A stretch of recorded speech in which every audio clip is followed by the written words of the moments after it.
오늘 말씀의 제목은 믿는 자의 표시입니다. 믿는 사람은 이렇게 표시가 난다는 거예요. 어떤 표시가 나느냐? 자, 성경 말씀은 출애굽기 17장 8절에서부터 16절까지 있는 말씀, 제가 말씀을 봉독하겠습니다. 그때 아말렉이 와서 이스라엘과 르비딤에서 싸우니라. 모세가 여호수아에게 이르되 우리를 위하여 사람들을 택하여 나가서 아말렉과 싸우라. 내일 내가 하나님의 지팡이를 손에 잡고 산 꼭대기에 서리라. 여호수아가 모세의 말대로 행하여 아말렉과 싸우고 모세와 아론과 훌은 산 꼭대기에 올라가서 모세가 손을 들면 이스라엘이 이기고 손을 내리면 아말렉이 이기더니 모세의 팔이 피곤함에 그들이 돌을 가져다가 모세의 아래에 놓아 그가 그 위에 앉게 하고 아론과 훌이 한 사람은 이쪽에서 한 사람은 저쪽에서 모세의 손을 붙들어 올렸더니 그 손이 해가 지도록 내려오지 아니한지라. 여호수아가 칼날로 아말렉과 그 백성을 쳐서 무찌르니라. 여호와께서 모세에게 이르시되 이것을 책에 기록하여 기념하게 하고 여호수아의 귀에 외워 들리라. 내가 아말렉을 없이하여 천하에서 기억도 못하게 하리라. 모세가 제단을 쌓고 그 이름을 여호와 니시라 하고 이르되 여호와께서 맹세하시기를 여호와가 아말렉과 더불어 대대로 싸우리라 하셨다 하였더라. 아멘. 새로운 달 7월을 맞이하여 오늘도 하나님 앞에 나와 감사로 예배를 드리는 여러분들에게 하나님의 크신 은혜와 축복이 함께 하시기를 바랍니다. 하나님을 믿지 않는 사람은 현실만 보고 불안 속에서 염려하며 살지만 하나님을 믿는 사람은 믿음이 있기에 하나님께서 주시는 평안함을 누리는 줄로 믿습니다.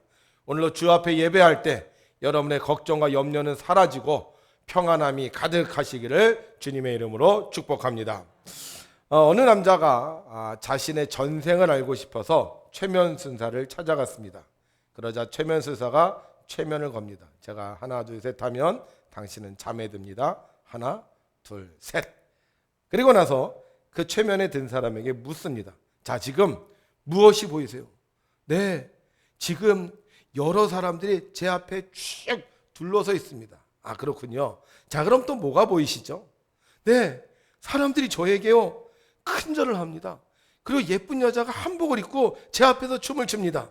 최면술사가 말합니다.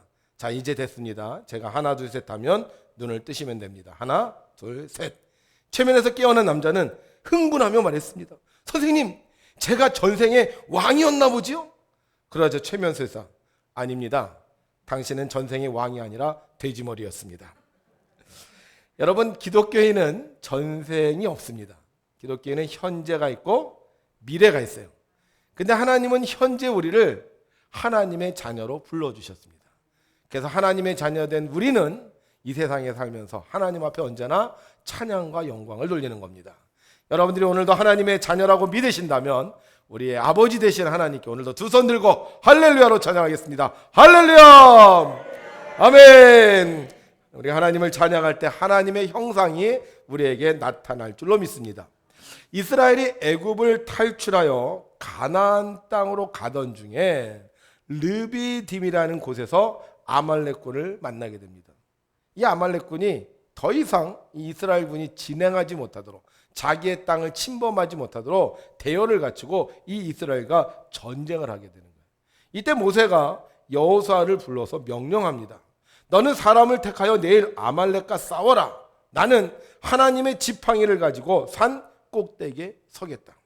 여호수아는 모세의 말에 순종하여 다음날 사람들을 택하여 아말렉과 전투를 시작을 합니다. 그리고 모세는 산 위에 올라가서 손을 쫙 들어요. 그러자 이스라엘 군사들이요 힘을 얻고요 아말렉군을 막 물리칩니다. 막 쫓아가면서 때리고 부수고 막 그들을 물리쳐요. 완전히 이스라엘이 승기를 잡았어요. 이대로 가면 이스라엘이 승리할 것 같았습니다. 한참을 싸우고 있는데 모세가 손을 내리는 거예요. 그저 이상한 일이 생겼어요. 그렇게 잘 싸우던 이스라엘 백성이 갑자기요 뒤로 물러가기 시작을 하는 거예요. 막 쫓아갔는데 이제는요 막 쫓겨가는 거예요. 완전히 이겼다고 생각을 했는데 이기기는커녕 오히려 도망자신 되고 말았습니다. 그런데 그때 다시 모세가 손을 쫙 올려요.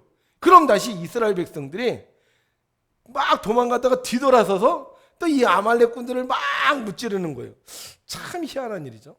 이 모습을 보고 아론과 훌이 모세의 팔을 붙잡았습니다. 그러자 이 이스라엘이 계속 이기는 것이었어요. 그러자 아론과 훌 이번에는 아예 돌을 가져다가 모세를 그 위에 앉히고 양옆에서 모세의 팔을 붙잡고 해가 지도록 내려오지 않겠습니다. 그러니까 이스라엘 백성이 절대 밀리지 않는 거예요. 이기고 또 이기고 또 이기는 거예요. 아말렉이 아무리 소리를 쳐도 전술을 바꿔도 지원군이 와도 이 이스라엘이 계속 이기는 것입니다. 그래서 마침내 아말렉군은 완전히 지고 이스라엘이 그들을 물리쳤습니다. 어떻게 이런 일이 일어날 수 있을까? 모세가 손을 들었다고 이기는 것, 손을 내리면 지는 것, 이거는 뭔가 비밀이 있는 게 분명합니다. 어떤 비밀이 있을까요? 손을 드는 순간 뒤에서 후발대가 화살을 쏴서 전방에 있는 적들을 물리친 걸까요? 아니면 손을 드는 순간 이스라엘 백성이 우리 줄다리기 할 때 한꺼번에 힘을 쫙 내는 거, 손을 올리는 순간 와! 하고 이렇게 한꺼번에 힘을 냈기 때문에 이긴 것일까요? 도대체 어떤 비밀이 있었길래 모세가 손을 들면 이스라엘이 이기는 것이었을까요? 전쟁이 끝나고 나서 하나님께서 모세에게 이렇게 말씀하십니다. 여호와께서 모세에게 이르시되 이것을 책에 기록하여 기념하게 하고 여호수아의 귀에 외워 들리라. 내가 아말렉을 없이하여 천하에서 기억도 못하게 하리라. 여러분, 전쟁 누가 했죠? 전쟁은요 여호수아가 나가서 싸웠습니다. 그런데 하나님은 이 전쟁이 여호수아가 한 게 아니라는 거예요. 누가 한 거라는 거예요? 내가 했다는 거예요. 내가 아말렉을 없이 했다는 거예요. 하나님께서 했다는 겁니다. 하나님께서 했으면 갑자기 우박이 내린 걸까요? 하나님께서 했다면 갑자기 하나님께서 천사를 보내신 걸까요? 아무것도 보이지 않았어요. 전혀 나타나지 않았어요. 그런데 하나님은 이 전쟁을 누가 했다? 하나님이 하셨다고 얘기하는 거예요. 어떻게 하나님이 하셨다고 할 수 있을까? 아까 우리가 얘기한 이상한 점이 하나님이 함께 하셨다는 거예요. 모세가 손을 들면 이기고 모세가 손을 내리면 졌다. 이 말은 모세가 손을 들면 하나님이 싸우셨고 모세가 손을 내리면 하나님이 안 싸우셨다는 거예요.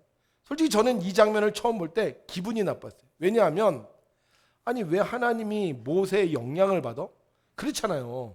우리가 감독이 사인을 주면 타자가 그 감독 사인을 보고 이렇게 공을 치는 것처럼 이 모세가 감독 같은 느낌이 드는 거예요. 모세가 손을 들면 하나님이 싸우시고 모세가 손을 내리면 하나님이 안 싸우시고 이거는 뭔가 좀 이상한 것 같아요. 자칫 잘못하면 이 모세가 하나님보다 더 높은 존재가 될 수 있어요. 이단이 될 수 있는 것 같아요.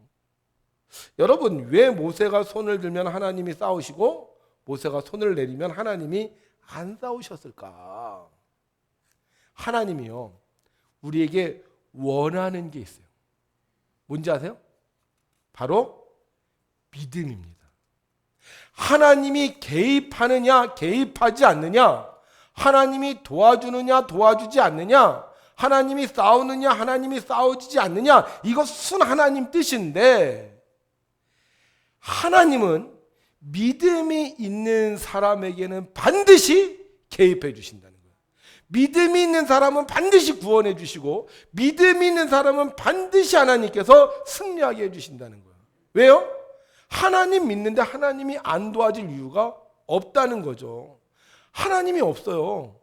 그럼 하나님 아무리 믿어도 소용이 없습니다. 하나님이 능력이 없어요. 그러면 손을 들어도 소용이 없어요. 그런데 하나님이 진짜 계시고 하나님이 정말로 능력이 있다면 하나님이 자신을 믿는 사람을 모른 척할 이유가 전혀 없다는 거죠. 여러분들, 우리가 다 핸드폰이 있어요. 핸드폰을 다 믿어요. 믿으니까 어떻게 해요? 전화번호를 눌러요. 그 전화번호를 누르면 당연히 그 핸드폰에서 신호음이 울리고 상대방이 전화를 받습니다. 만약에 내가 핸드폰을 안 믿어, 그러면 눌러야 안 눌러요? 누르지도 않고 갖고 가지도 않을 거예요. 근데 내가 믿으니까 이 핸드폰을 누르게 되고 내가 믿으니까 이 핸드폰을 눌렀을 때 상대방하고 통화가 되는 거예요. 근데 만약에 내가 핸드폰을 눌렀는데 신호가 안 가. 그럼 우리 뭐라 그러죠? 핸드폰이 고장났다 그러는 거예요. 근데 우리 하나님은 살아계신 하나님이고 우리 하나님은 능력 있는 하나님이잖아요. 그래서 우리가 그 하나님을 믿으면 하나님께서 그 믿음대로 이루어 주시는 거예요. 그럼 하나님이 왜 모세가 팔을 올릴 때 승리하게 하셨습니까? 바로 모세가 팔을 올릴 때 하나님께서 모세의 믿음을 보셨기 때문이에요. 믿음이 있다면 믿는 자의 표시가 있어야 됩니다. 나 믿습니다. 나 진짜로 믿습니다. 나는 하나님을 믿습니다. 그러면 그 믿는 자의 표시가 보일 때 하나님은 역사하신다는 거예요. 모세는 믿는 자였어요. 하나님을 믿는 자였어요. 그래서 그는 하나님이 이스라엘을 이기게 하실 것을 믿는 자였어요. 만약에 그가 믿지 못하였다면 그는 기도하기보다는 전략을 짰을 것입니다. 아마 그가 하나님을 믿지 못했다면 그가 여호수아에게 싸움을 맡기지 못했을 거예요. 만약 그가 하나님을 믿지 못했다면 손을 들고 내리지 않고 그 손으로 가라, 앞으로, 뒤로, 옆으로 이렇게 지시했을 겁니다. 그러나 그는 하나님을 믿는 사람이었기 때문에 믿는 자의 표시로 그 손을 누구에게? 하나님께 올려 드렸던 것입니다. 하나님, 제가 믿습니다. 하나님께서 이 전투에서 승리하게 하실 것을 믿습니다. 믿음이 있습니까? 그러면 믿는 자의 표시가 있어야 되는 거예요. 칼을 믿는 자는 칼에 공을 들입니다. 칼을 날카롭게 갈아서 이 칼을요 빛에서 딱 비춰봅니다. 이 정도 날이면 될 것 같아. 칼을 믿는 자는 칼에 공을 들이는 거예요. 방패를 믿는 자는 어떻게 했어요? 방패를 열심히 닦아요. 그리고 방패를 탕탕 쳐보겠죠. 그리고 이 정도면 되겠군, 이렇게 생각을 합니다. 그러나 하나님을 믿는 자는 칼을 비춰보는 게 아니라, 방패를 부딪혀보는 게 아니라 하나님을 향하여 손을 들고 기도하는 거예요. 모세에게는 믿는 자의 표시가 있었습니다. 하나님은 그런 모세의 믿음을 보시고 믿는 자의 표시를 보시고 이스라엘을 도우셨습니다. 그러나 모세에게 믿는 자의 표시가 사라졌을 때, 하나님을 믿는 자의 표시가 사라졌을 때 하나님은 이스라엘을 도와줄 수 없었습니다. 그러다 다시 믿는 자의 표시가 나타났을 때 하나님은 그를 도와주셨고, 그 믿는 자의 표시가 사라지지 않고 계속되었을 때 하나님은 마침내 이스라엘에 싸워 승리하게 해주셨습니다. 그래서 모세는 이날의 싸움을 여호와 니시라고 고백합니다. 이 여호와 니시라는 말은 여호와가 나의 깃발이라는 거예요. 다시 말하면 여호와의 길을 올리니 여호와의 군대가 여호와께서 싸우셨다는 겁니다. 믿는 자는 믿는 자의 표시가 있어야 됩니다. 하나님을 믿는 자는 하나님을 믿는 자의 표시가 있어야 됩니다. 우리가 하나님을 믿고 믿는 자의 표시를 가지고 살면 하나님은 반드시 우리를 믿음대로 승리하게 해 주십니다. 영상 하나 보겠습니다. 주식을 믿었죠, 주식. 그래서 이분은 주식을 했는데 28억을 벌었어요. 그러니까 주식 믿을만 하죠. 그래서 열심히 주식에 투자를 했습니다. 그런데 믿는 도끼에 발등 찍힌다고 그만 그 주식으로 해서 망하고 말았어요. 왜 망하고 말았느냐? 돈을 벌었으면 그거 가지고 다른 것을 해야 되는데 또 더 많은 돈을 벌려고. 그러니까 완전히 주식에 빠졌기 때문에 거기서 헤어나지 못하는 거예요. 이거를 이제 주식 중독이라고 하는데요. 이 주식 중독에 걸리는 사람들의 표시가 있어요. 어떤 표시가 있느냐? 혹시 여러분들 주식하는 사람들 여기 빠져있나 잘 보세요. 첫 번째는요, 주식을 하는데 신용이나 담보대출로 주식을 합니다. 그러니까 원래 자기 돈으로 주식을 해야 되잖아요. 그런데 자기 돈으로 안 해요. 아니 못하죠. 왜? 돈이 있어야지 하죠. 주식으로 다 날렸는데. 그래서 자꾸 돈을 빌려요. 여러분들이 돈을 자꾸 빌리는 사람이 있다. 이 사람은 주식을 하고 있을 확률이 높습니다. 저도 예전에 어떤 분이 저에게 전화가 와요. 그럼 꼭 하는 얘기가 지금 뭐 아버님 집에 가는데 돈을 안 갖고 왔대. 그래서 자기한테 20만 원만 보내달라는 거예요. 뭐 갑자기 지금 병원을 가는데 오늘 병원비가 20만 원이 나왔대. 20만 원을 빌려달라는 거예요. 아주 그렇게 급하게 전화가 오는 그런 사람들이 있었어요. 근데 알고 보니까요, 이 사람들은 다 포카 치는 사람들이었더라고요. 근데 액수도 똑같아요. 20만 원. 그래서 그 다음에 제가 전화 와서 20만 원 딱 빌려달라 그러면 이 사람 지금 포카 치러 가는구나. 이게 작자가 알게 됐어요. 그런데 이 주식을 하는 사람은 어떻게 자꾸 돈을 빌린다는 거예요. 신용으로 빌리고 뭐 거짓으로 빌리고 하여간 이런 사람은 주식 중독에 빠진 거예요. 두 번째는요, 이 주식 중독에 빠진 사람의 표시는요, 옵션과 레버리지 같은 위험한 상품에 투자합니다. 전 이게 무슨 말인지 잘 몰라요. 그러니까 이거 아는 분, 그리고 이거 하는 분은 이미 주식 동족에 빠진 거예요. 제가 아는 분도 이렇게 그분이 주식을 해서 돈을 많이 벌었다고 했어요. 그래서 뭐 자기 이제 옵션 한다, 뭐 이제 이렇게 얘기를 하더라고요. 근데 얼마 전에 얘기를 들었는데 빚을 너무 많이 진 거예요. 얼마나 고생을 하는지. 그래서 하여간 이 주식 중독에 빠진 사람은 이 표시가 나타나는데 뭐 한다? 옵션과 레버리지에 이제 투자를. 제가 이거 뭔지 몰라요. 근데 하여간 이런 거 하는데요. 세 번째는요, 이 주식에 빠진 사람은요, 하루 종일 주식창만 봐요. 스마트폰, 컴퓨터, 별로 하는 게 없어요. 근데 계속 그것만 쳐다본다는 거예요. 그리고 이분들은요, 평일 9시가 되면 심장박동이 빨라지네요. 두근두근. 왜 심장박동이 빨라지냐? 이 9시에 개장을 한다네요. 그래서 심장박동이 빨라지고요. 이분들은 주말이 되면 빨리 월요일이 되기를 손꼽아 기다린대. 이런 특징들이 있다는 거예요. 이 김덕희 씨가 어머니 장례식을 하잖아요. 근데 어머니 장례보다 뭐가 더 중요해 지금? 그러니까는 가서 그 주식창만 이거 보는 거예요. 주식창만. 예? 이 주식이 주식 중독에 빠진 표시인 거예요. 네 번째는요, 주식으로 인해서 다른 이에게 화를 내는 경우가 굉장히 많다고 합니다. 이런 분들은 주식이 잘 되면요, 항상 웃어요. 막 좋아하고 기분 좋아하고 사람들한테 호인이고 너무너무 괜찮은 사람이에요. 근데 이 친절하던 사람이 갑자기 막 화를 내고 신경질을 낸다. 왜 그래요? 주식이 지금 안 좋아졌다. 그러니까 이런 사람 주변에 사람이 있어요, 없어요? 없어요. 왜? 사람이 하도 변하니까 좋았다 나빴다. 근데 주식이라는 게 이렇게 계속 오르는 게 아니잖아요. 떨어질 때가 더 많잖아요. 그러니까 항상 신경질을 낸다는 거죠. 그래서 이런 사람들의 가정은 거의 다 깨집니다. 마지막 다섯 번째, 내가 감당할 수 없는 만큼의 액수를 지금 투자 중이라는 거예요. 돈도 없으면서 점점 더 많은 돈을 투자하는 거예요. 왜 망하는지 아세요? 그냥 그것만 가지고 하면 되는데 더 많이 하거든요. 그래서 결국 노숙자가 되는 거고요.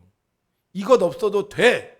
그 정도에 하면 좋은데 이 주식 중독에 빠진 사람은 이번 한 번만 하고 자꾸 크게 하다가 쫄딱 망한다는 거죠. 그러니까 이 대표적인 케이스가 누구나? 김덕희 씨였어요. 근데 이분이 정신병원에 갇혀 살았습니다. 한 번도 아니에요. 두 번씩이나 정신병원에 갇혀 살았어요. 거기 가서 하나님을 믿었다고 했는데요, 믿는 게 아니에요. 여러분들 교회 다닌다고 해서 믿는 줄 아세요? 그거 아니에요. 교회 다닌다고 해서 믿는 거 아니에요. 그래서 믿는 게 아니었어요. 자기 교회 다니지만 믿는 게 아니었어요. 그러다가 이 사람이 정말 주님을 믿게 돼요. 어떻게 이 사람이 주님을 믿게 된 걸 아느냐? 이 사람이 새벽 기도에 하나님의 말씀을 묵상을 해요. 교인들이요, 신앙생활 중에 제일 힘든 것 중에 하나가 새벽 기도거든요. 근데 이 양반이 새벽 기도를 하는 거야. 매일 새벽 기도하고 매일 묵상하고. 그런데 그 하나님을 매일 묵상하고 매일 기도했더니만 하나님께서 그 믿는 자의 표시를 보시고 그에게 응답해 주시는 거예요. 믿는 자는 믿는 자의 표시가 있어야 돼요. 그러나 하나님 믿지 못했습니다. 그러나 믿기 위해서 노력했어요. 새벽 기도 나가서 기도하고 묵상했어요. 사람들이 그때부터 말하죠. 야, 저 사람 하나님 믿는가 보다. 여러분, 믿는 자는 믿는 자의 표시가 있어요. 그런데 그 표시를 사람만 보는 게 아니에요. 하나님도 보시는 거예요. 그래서 하나님은 그 믿음의 표시를 보고 이 김덕희 씨에게 말씀으로 응답해 주셨습니다. 그게 아까 본인이 얘기했던 이사야 57장 17절 이하에 있는 말씀입니다. 그의 탐심의 죄악으로 말미암아 내가 노하여 그를 쳤으며 또 내 얼굴을 가리고 노하였으나 그가 아직도 패역하여 자기 마음의 길로 걸어가도다. 내가 그의 길을 보았은즉 그를 고쳐줄 것이라. 그를 인도하며 그와 그를 슬퍼하는 자들에게 위로를 다시 얻게 하리라. 입술의 열매를 창조하는 자 여호와가 말하노라. 먼 데 있는 자에게든지 가까운 데 있는 자에게든지 평강이 있을지어다. 내가 그를 고치리라 하셨느니라. 그러나 악인은 평온함을 얻지 못하고 그 물이 진흙과 더러운 것을 내 솟구쳐내는 요동하는 바다와 같으니라. 내 하나님의 말씀에 악인에게는 평강이 없다 하셨느니라. 주님이 뭘 보셨다는 거예요? 그 얘기를 봤다는 거예요. 주식 중독에 빠졌던 그 얘기를 봤다는 거예요. 그런데 그가 하나님께 나와 새벽에 기도하고 묵상하는 그 믿음의 길을 보았은즉 내가 그를 다시 고쳐 주신다는 거예요. 믿습니까, 여러분? 믿는 사람은 믿는 자의 표시가 있어야 돼요. 저 사람 믿는 거야, 안 믿는 거야? 이렇게 얘기를 듣는 사람은 믿는 자의 표시가 없는 사람이에요. 그런데 야, 저 사람 정말 하나님 믿는구나, 이렇게 인정받는 사람은요, 믿는 자의 표시가 있는 사람입니다. 김덕희 씨가요, 하나님을 만났어요. 이게 믿는 게 아니라 만나. 여기 약간 단계의 차이가 있는데요, 이 하나님을 만나니까 어떻게 돼요? 하나님 만난 표시가 또 나타나죠. 술, 담배 끊고 그 다음에 떡 공장에 가서 일을 합니다. 정말 열심히 일을 해요. 그리고 직업 상담사에 도전을 해요. 믿는 사람, 하나님 만난 사람 달라져요. 성실해져요. 도전해요. 꿈을 이뤄요. 그래서 하나님의 복을 받는 거예요. 여러분, 정말 우리 하나님을 믿으십니까? 그럼 어떤 하나님을 믿으십니까? 그 여러분들이 원하는 그 하나님에 대한 믿음의 표시가 있어야 되는 거예요. 저도 하나님을 믿었어요. 하나님을 믿어요. 그런데 제가 예전에는요, 전적으로 하나님을 믿지 못했어요. 그냥 내가 믿는 하나님은 좋으신 하나님, 사랑의 하나님, 구원의 하나님, 나와 함께 하시는 하나님을 제가 믿었어요. 제가 한동안 또 과정신학을 좀 공부했었기 때문에 그냥 우리와 함께 하시는 그 사랑의 하나님 외에는 제가 뭐 다른 하나님을 잘 믿지 못했어요. 특별히 저는 축복의 하나님을 못 믿었어요. 하나님 복 주신다고? 그게 말이 돼? 왠지 아세요? 제가 비전교회 시작을 하는데 목회가 너무 어려웠기 때문이에요. 제가 목회를 나갔는데 교인도 별로 없어요. 또 교회도 교인들이 없으니까 어렵잖아요. 사택이 없어서 제가 가보니까 사택이 어떻게 돼 있었냐면, 여기가 이제 교회 건물이잖아요, 이쪽이. 그럼 여기 담벼락이 있어요, 옛날에 담벼락. 그죠? 집 짓고 담벼락 있죠? 이 담벼락하고 교회 벽을 붙여갖고 사택을 만들었어. 그래서 문을 열면 방이 하나 나오고, 또 문을 열면 방이 하나 나오고, 이런 구조예요. 그러니까 이런 곳에서 제가 목회를 시작을 했어요. 이게 지하실이 하나 있었는데 비가 오면 그 지하실에 물이 차요. 그러면 동네 사람들이 와서 그 물을 퍼줬어요. 그러니까 정말 가난하게 목회를 했죠. 그러니까 제가 축복의 하나님을 믿겠습니까? 이게 믿어지지 않는 거예요. 그냥 사랑의 하나님, 은혜의 하나님, 나와 함께 하시는 하나님은 믿는데 제가 이 축복의 하나님이 안 믿어지는 거예요. 그런데 어느 날 지방에서 부흥회를 하는데 부흥강사 목사님이 참석을 하셔서요, 예배에는 4가지가 있다고 그러시는 거예요. 저는 그 당시까지만 해도 예배는 3가지가 있다고 알았어요. 말씀, 찬양, 기도. 근데 그 목사님이 그러시는 거예요. 예배에는 4가지가 있대.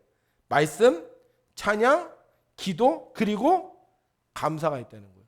감사가. 이거 지난번에 이호문 목사님 우리 교회 오셔서 부흥회할 때도 얘기하시더라고요.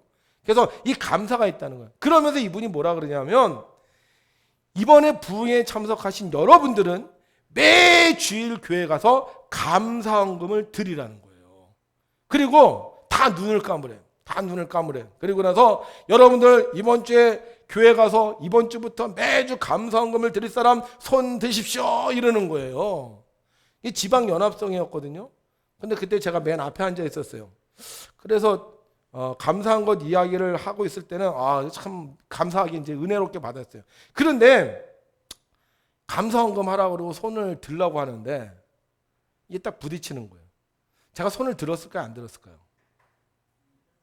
안 들었죠. 제가 고집 있게 생기지 않았습니까? 저는요, 이렇게 돌다리도 두들기고 가는 사람이기 때문에 목사님 말씀한다고 처음부터 믿는 사람 아니에요. 그래서 손을 안 들었어요. 지나가겠지. 근데 이 목사님이 또 그러는 거예요. 지금 많은 분들이 있는데 아직도 결단하지 못한 분들이 있습니다. 그래서 여러분 다시 손을 들으십시오. 여러분들이 하나님 앞에 손을 들면 하나님께서 여러분들의 감사할 조건을 만들어 주실 겁니다, 이러는 거예요. 제가 손을 들었을까요, 안 들었을까요? 안 들죠. 그 2번 했다고 듭니까? 1번 했는데 안 했으면 2번째도 안 하는 거예요. 그렇게 끝날 줄 알았어. 근데 부흥강사 목사님들 정말 대단하셔. 다시 그러는 거예요. 많이 들었습니다. 정말 여러분, 하나님 여러분들 축복하십니다. 그래서 여러분들 복을 받아야 되지 않겠습니까? 여러분들 정말로 하나님께서 주시는 은혜를 받기 원한다면 손 드십시오. 그런 거예요. 들었을까요? 안 들었을까요? 들었죠. 제가 깨달은 게 있어요. 3번 소리가 들리면 그거는 들어라. 3번 소리가 들리면 그거는 순종해라. 2번까지는 버텨도 돼. 근데 3번째 하면 이건 좀 고민해 봐야 되는 문제. 그리고 손을 들었습니다. 그리고 그때부터요 감사헌금을 하기 시작을 했어요. 너무 힘든 거예요. 그 당시 제 월급이 30만 원이에요. 30만 원. 근데 11조 3만 원 드려야죠. 주일헌금 4만 원 드려야 되죠. 그럼 얼마예요? 7만 원이죠. 거기다 감사헌금 뭐 많이 못하니까 만 원씩 드리면 4만 원 드려야죠. 그럼 한 달에 11만 원이 헌금으로 다 빠져나가요. 또 그것만 합니까? 또 애들 또 뭐 간식도 사줘야 되죠. 또 그 다음에 뭐 우리 후배들 또 챙겨야 되죠. 그 다음에 저도 먹고 살아야 되죠. 그러니까 주일이 돌아오는 게 싫은 거예요. 예배를 드리는 게 싫은 게 아니야. 뭐 드리는 게 싫은 거예요? 헌금하는 게 싫은 거예요. 헌금하는 게. 그러니까 감사가 나와요, 안 나와요? 얼마나 어려운지. 그래서 그때 제 아내도 직장 생활했어요. 서울까지 왔다 갔다 하면서 출퇴근했어요. 그런데 제가 지금 생각해 보면 하나님이 제게 원한 게 있더라고요. 뭘 원했느냐? 하나님은 제게 감사헌금을 원한 게 아니었어요. 여러분들 무슨 얘기인지 잘 알아들으셔야 됩니다. 하나님은 제게 감사헌금을 원한 게 아니었어요. 하나님은 제게 감사를 원한 거였어요. 근데 내가 믿음이 없으니까 뭐만 보이는 거예요? 돈만 보이는 거예요. 내가 믿음이 없으니까 그 헌금 그것만 보이는 거. 이거 드리면 어떡하지? 이거 아까운데 이거 있으면 내가 쓰는데. 근데 지금 다 지나고 나니까 깨달은 게 있어. 그때 하나님 내게 원한 게 헌금이 아니라 감사였구나. 그리고 생각해 보니까 그때마다 제가 감사헌금을 드리면서 꼭 감사의 제목을 적었어요. 제가 언젠가 새벽기도 때 한번 그 얘기를 했을 거예요. 감사의 제목. 그래서 제가 우리 성도님들에게 왜 감사의 제목을 적으라 그러냐면 하나님은 감사 헌금을 원하는 게 아니에요. 뭘 원하시는 거예요? 감사를 원하는 거예요. 감사. 돈 10,000원, 20,000원, 50,000원 그거 원하는 게 아니에요. 안 해도 돼. 근데 뭐예요? 그걸 드리면서 하나님 앞에 고백하는 나의 감사. 가끔 보면 이렇게 헌금할 때 뭐 다른 사람 얘기 그거 하지 마세요. 그건 감사 헌금이 아니에요. 그건 중보헌금이지. 감사 헌금 뭐예요? 하나님이 내게 베풀어 주신 것에 대해서 감사하는 게 감사하는 거예요. 하나님 이렇게 해주셔서 감사합니다. 하나님 이렇게 해주신 것을 믿고 감사합니다. 그래서 제가 하여간 그 이후로 계속 감사의 제목을 쓰는 거예요. 아파도 감사헌금 제목 써야 되잖아요. 힘들어도 제목은 써야 돼요. 감사헌금 내용은 써야 될 거 아니에요. 싸워도 감사헌금 제목은 써야 될 거 아니에요. 감사할 일이 없어도 감사를 하나님이 계속 하게 하시는 거예요. 믿는 자는요, 믿는 자의 표시가 있어야 됩니다. 제가 감사의 표시를 드렸더니 하나님께서 저에게 복을 내려 주셨어요. 우리 교회를 일컬어 부작교회라고 합니다. 왜 부작교회가 됐는지 아세요? 우리 교회는 감사를 하는 분들이 참 많습니다. 말로 감사하시는 분들도 많고요. 또 감사 헌금을 쓰면서 제목을 쓰시는 분들도 참 많아요. 그래서 제가 그 예배 시간마다 시간이 걸려도 이 감사의 내용은 적는 거예요. 아마 어떤 분은 돈이 없어서 이제 헌금하지 못하는 분들도 있겠지만 그 감사의 제목을 읽으면서 그냥 같이 그거라도 감사하라고 해서 제가 감사의 제목을 읽어요. 모르겠어요. 이제 더 많아지면 이제 못 읽게 될 거예요. 못 읽게 될 거지만 아직까지는 괜찮으니까. 믿는 자는요, 믿는 자의 표시가 있어요. 김덕희 씨는 기도의 표시가 있었어요. 모세는 손을 드는 표시가 있었어요. 저는 감사의 표시가 있었어요. 그래서 믿는 자는 믿는 자의 표시가 있어야 됩니다. 오늘은 맥주 감사절이에요. 그래서 저는 여러분들에게 제가 받은 은혜를 여러분들도 또한 나누시기를 원하는 마음으로 믿는 자의 표시로 감사를 행하셨으면 좋겠어요. 어떻게 하면 되느냐? 감사 감사 아침에도 감사 한낮에도 감사 감사 감사 해질 때도 감사. 그래서 이번 주는 살아가는 동안 매일 뭐라고 얘기하는 거예요? 감사합니다. 하나님, 오늘 아침에 일어나서 감사합니다. 오늘 길을 걸을 수 있어서 감사합니다. 차를 운전해서 감사합니다. 소화가 잘 될 수 있어서 감사합니다. 화장실 가서 변을 잘 보게 해주셔서 감사합니다. 걸을 수 있어서 감사합니다. 아파서 감사합니다. 감사하는 거예요. 다른 거 하지 말자고. 이번 주는 늘 감사. 힘들어도 감사, 어려워도 감사, 속상해도 감사, 부부싸움에도 감사, 욕으로 넘어가도 감사. 그러면 이번 주가 진짜 맥주감사절 될 것 같아요. 맥주감사절, 여러분들 그냥 맥주감사절 헌금하는 걸로 끝나는 게 이게 맥주감사절을 잘 지키는 게 아니에요. 맥주감사절은 정말로 하나님 앞에 우리의 믿음의 표시로 이 감사절을 시작하는 첫 날인 거예요. 그래서 이번 한 주 지나는 동안 하나님께 감사하면, 또 여러분들 가족에게 감사하면 하나님께서 여러분들의 그 믿음을 보시고 감사의 축복을 내려주실 줄로 믿습니다. 기도로 감사하실 분은 더 열심히 기도할 때마다 하나님 감사합니다 기도하시고, 찬양으로 감사할 분은 찬양으로 감사하시고, 봉사로 감사하실 분은 봉사로 감사하시고, 물질로 감사할 분은 물질로 감사해서 여러분들의 믿음의 표시가 반드시 나타나서 여러분들을 통해 여호와 니시, 하나님의 깃발이 나부끼는 우리 믿음의 성도들이 되시기를 주님의 이름으로 축원합니다.